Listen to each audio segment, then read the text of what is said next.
जी, धन्यवाद, नमस्कार। मैं आप सवाल पूछें उससे पहले मैं बस सबको बता देना चाहता हूँ अभी और कोई ज्ञान नहीं दिया जाएगा, आप बैठ सकते हैं। बहुत सारे बच्चे हमको लगता है आज के हिस्से का ज्ञान लेके निकल गए हैं। लेकिन मैं आपसे मज़े की बातें करूँगा थोड़ी, तो शुरू करते हैं। सर, फर्स्ट ऑफ ऑल तो मैं आपको थैंक करना चाहूँगा कि आप ऑल द वे मुंबई से वडोदरा आए to interact with all of the students. मैं अपने आप को काफ़ी ग्रेटफुल मानता हूँ कि इतने स्टूडेंट्स के सामने आज मैं आपके साथ इंटरेक्ट कर पा रहा हूँ। आप जैसे आपने बोला कि अभी हमने काफ़ी ज्ञान की बातें कर ली, तो एक फ़न क्वेश्चन था मेरे लिए, मेरे पास आपके लिए, कि आपने बहुत सारे गाने लिखे जिसमें उड़ता पंजाब और अ, उड़ता पंजाब के बहुत कैची और मासी सॉन्ग्स है, at the same time poetically rich and thought provoking and heart touching songs लिखे आपके, जैसे जिसके लिए आपको नेशनल अवार्ड मिला था, मोह मोह के धागे। तो सर, ऐसी कौन सी चीज़ है जो आपको इंस्पायर करता है कि आप इतने डाइवर्स ऑडियंस का नव्स इतनी इजीली पकड़ लेते हैं सर? जी, देखिए वो मुझे लगता है जो बात सौरभ द्विवेदी कह के गए ना, मैं वही दोहराऊँगा बस थोड़ी-सी, कि अगर आपको ज़िंदगी के हर चीज़ में रस आता है, आप दुनिया को प्यार से देखते हैं, आपको पौधे भी पसंद हैं, आपको जानवर भी पसंद हैं, आपको इंसान भी पसंद हैं, आपको भाषाएँ भी पसंद हैं, किताबें पसंद हैं, फ़िल्में पसंद हैं, गीत, कविताएँ, तो उसमें अपने आप दिमाग खुलता जाता है। मुझे लगता है एक साइंस का भी एक सिद्धांत है कि अगर आप मल्टी डिसिप्लिनरी हैं तो आपका दिमाग ज़्यादा देर शार्प रहता है। तो अगर आप भाषा में भी जुड़े हुए हैं, इसलिए अगर कोई गणित पढ़ रहा है और साथ ही साथ अगर वो हिस्ट्री में भी इंटरेस्टेड है तो उसका थोड़ा सा ज़्यादा आई थिंक क्रिएटिव आउटपुट ज़्यादा होगा। तो मैं यही करता हूँ, मैं अलग अलग चीज़ों में रस लेता हूँ। मेरे पास 3 बिल्लियाँ हैं, तो बिल्लियों की दुनिया भी अब मैं जानता हूँ, इंसानों की दुनिया भी जानता हूँ, कविताएँ भी जानता हूँ या जानने की कोशिश करता रहता हूँ। तो इन सब के साथ इसलिए वो जो एक अलग-अलग तरह के गाने जो मुझसे अक्सर पूछा जाता है कि आप कॉमेडी भी करते हैं, फिर आप मोह मोह के धागे या फिर सेक्रेड गेम्स एक अलग तरह का एक लेखन है, और फिर मसान एक फ़िल्म मैंने लिखी थी, वो एक अलग तरह का लेखन है। इन सब के बीच में मुझे लगता है कि मैं एक शेफ की तरह हूँ जो सुबह पराठे बनाता है, दोपहर को नूडल्स और रात को पास्ता।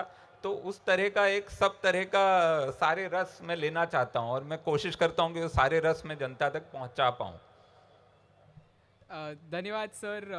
पहले सवाल मैं मैंने बहुत इन डेप्थ सवाल लिखे थे, बट हाँ, आपने नहीं इन डेप्थ ऑलरेडी मत पूछिए, अभी इन हाँ, डेप्थ तो का मैं टाइम चला गया। वो जब सूर्यास्त के बाद इन डेप्थ की बात नहीं हो सकती है।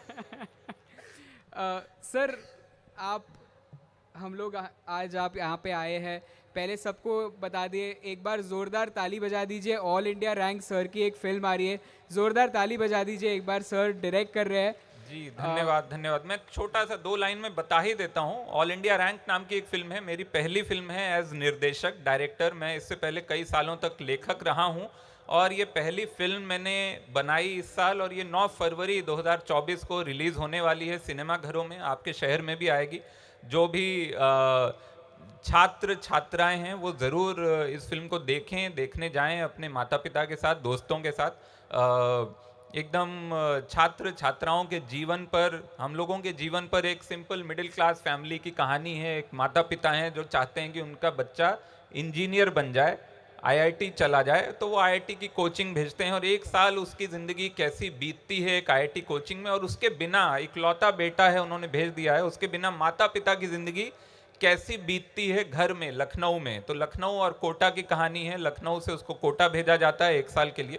तो 1 साल की कहानी है, इसमें खूब कॉमेडी भी है, इसमें गाने भी हैं, इसमें एक हमारे मिडिल क्लास सेंसिबिलिटी जो एक होती है, जिसमें हम हर चीज़ में स्ट्रगल भी है, और हर स्ट्रगल से छोटे-छोटे जो हर रोज़ हम जीतते हैं अपनी अपनी तरह से लड़कर, उसकी एक खुशी भी है।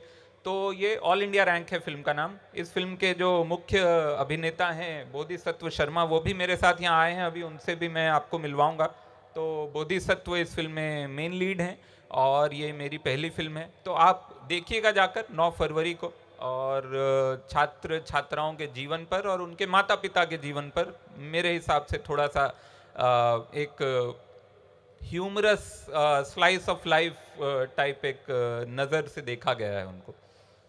वरुण जी, आप इंक्लूसिविटी की बहुत बात करते हैं, आप कल्चर के बारे में बात करते हैं।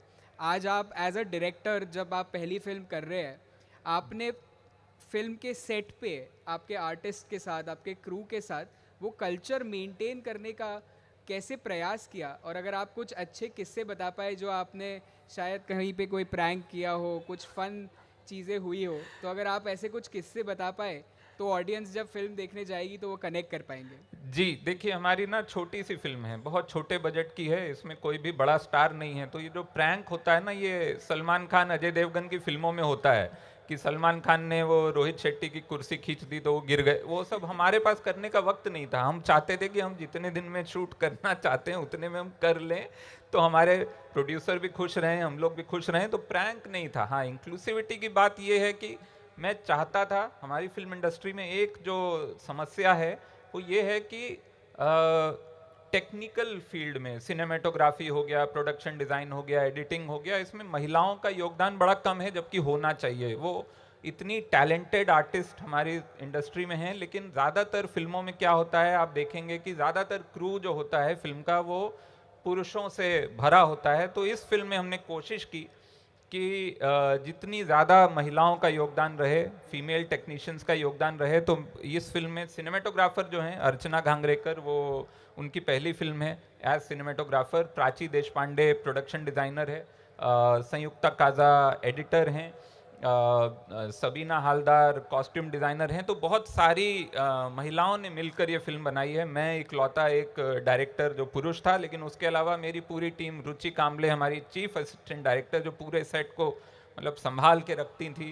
तो बहुत सारे तो इसलिए मुझे लगता है इस फिल्म में एक एक जो आजकल जो चल रहा है बहुत ज़्यादा मैचो सिनेमा जो है वो नहीं है, और वो मैं इसको बड़ी अचीवमेंट मानता हूँ कि इस फिल्म में एक सॉफ्टनेस है, एक सेंसिटिविटी है, एक नई एस्थेटिक है, जो कि मुझे लगता है कि इन फीमेल कोलैबोरेटर्स के बिना संभव नहीं थी। तो वो इस फिल्म में बड़ा ज़रूरी भी है, क्योंकि एक मासूम समय की फिल्म है। फिल्म लेट 90s में सेट है, 1997-98 में सेट है, और उस समय की जो हमारी यादें हैं वो बड़ी सिंपल टाइम था, मासूम टाइम था। इंटरनेट नहीं था, फ़ोन नहीं था, यहाँ तक कि कंप्यूटर आया था तो 1.4 MB का एक फ्लॉपी डिस्क आता था, जो मुझे नहीं लगता है आजकल के बच्चों को पता भी होगा कि फ्लॉपी डिस्क क्या होता है, और होता है तो 1.4 MB से हम जीवन कैसे चला लेते थे। आजकल यहाँ पे 100 GB के फ़ोन हैं, और उससे भी उनको थोड़े दिन में फ़ोटो से भर जाता है वो। फिर वो सोचते हैं कि अच्छा अब नया फ़ोन ले लें, या एक इसमें एक्स्ट्रा डेटा कार्ड, वो मेमोरी कार्ड डाल दें। हम लोग 1.4 MB में सारे हमारे डॉक्यूमेंट आ जाते थे कंप्यूटर में, जितने हम सेव कर लेते थे वर्ड फाइल्स। तो वो ज़माना और था, वो उस ज़माने की फिल्म है ये। तो and sir we really look forward to watch the film. One last question, मैं ज़्यादा टाइम नहीं लेना चाहूँगा जी, सर। मेरा क्वेश्चन ये था आपसे कि आप जिस तरीके से, the major reason that I follow you, one of the best reason that I follow you is because जिस तरीके से आप अपना पॉइंट ऑफ व्यू रखते हैं, whether it is on social issues, it is very fourth coming. जो लोग socially भी ज़्यादा एक्टिव नहीं हो, they also get engage with it. And क्योंकि अब हम आज यहाँ सस्टेनेबल भारत की बात कर रहे हैं, तो according to you what is the right step forward for young people, या फिर वेदर हम लोग एंटरटेनमेंट इंडस्ट्री को यूज़ करें या हम साइंस एंड टेक्नोलॉजी को करें? हाँ, तो मैं यहाँ एक सवाल मैं पूछना चाहता Yes. हूँ बच्चों से। यहाँ जितने भी बच्चे हैं, एक बार वो ज़रा सा हाथ उठाएं ताकि मैं समझूं कि कितने यहाँ पे बच्चे, मतलब छात्र छात्राएं। आप 20 साल में भी कॉलेज में होंगे, 22 साल के होंगे इंजीनियरिंग। इसमें से कितने हैं जो इंजीनियर या डॉक्टर बनने की राह पर हैं? करीबन मुझे लग रहा है 70% हाथ तो ऊपर ही हैं। और कितने हैं जो आर्टिस्ट बनने की राह पर हैं? अच्छा, काफी हैं, काफी हाथ हैं। जो बाकी हैं मैं उनसे बस यही कहूंगा कि ठीक है आप इंजीनियर बन जाइए, जैसे मैं बना इंजीनियर उसके बाद, लेकिन मुझे आर्टिस्ट बनना था, मुझे लेखक बनना था, उसके बाद मैं उस दिशा में चला गया। तो मुझे लगता है कि भारत निर्माण के लिए, और जो हमारा इस समय सस्टेनेबल भारत का जो थीम है, जो सिर्फ छात्र संसद का थीम नहीं है, मुझे लगता है इस दशक में हमारे देश का यह थीम है सस्टेनेबल होना। तो मैं उसमें कहूँगा कि लेखक का, कवियों का, आर्टिस्ट का जो योगदान होगा उसमें वो बहुत बड़ा होगा। ठीक है, ये सही बात है कि इंजीनियर, डॉक्टर और सब तरह के प्रोफेशनल हमारे देश को सस्टेनेबल बनाने के लिए लगेंगे, बहुत सारे इन्वेंटर चाहिए होंगे, बहुत सारे ओरिजिनल थॉट्स चाहिए होंगे, लेकिन उसके साथ साथ लेखक और कवि और आर्टिस्ट, किसी भी तरह के, आप फोटोग्राफर हो सकते हैं, आप डांसर हो सकते हैं, आप गायक हो सकते हैं, आप एक्टर हो सकते हैं, उसकी बड़ी ज़रूरत है। और मैं ये कहूँगा कि ठीक है, आपको लगता है, आपके माता पिता आपको कहेंगे कि आप जाके इंजीनियर बनिए और एक पक्की नौकरी ढूंढिए, लेकिन जो बार बार अब बात हो रही है, अब भारत उस जगह पर है जहाँ पे आप नौकरी ढूंढने नहीं, आप नौकरी क्रिएट करने की कगार पर हैं। आप ऐसा काम करें जहाँ पे आप आर्टिस्ट बने और आपके साथ आप फिल्म बनाएं तो वहाँ पे 50, 100, 200 लोगों को साथ में रोजगार भी मिले और वो आर्टिस्ट भी बने और वो अपने समय की कहानी कह पाए। हमारे समय की कहानी कहना बड़ा ज़रूरी है और वही एक छोटी सी कोशिश मेरी भी रही है ऑल इंडिया रैंक से। तो मैं बस एक बार जाते जाते फिर से याद दिला दूं, 9 फरवरी 2024 को ये फिल्म आ रही है, आप जाके ज़रूर देखिएगा। और धन्यवाद छात्र संसद का, धन्यवाद आप सब लोगों का शांति से सुनने के लिए, और धन्यवाद यहाँ पे बैठे सारे हमारे गुरुजनों का जिन्होंने समय दिया हमको यहाँ पे आपके सामने अपनी बात रखने का। धन्यवाद।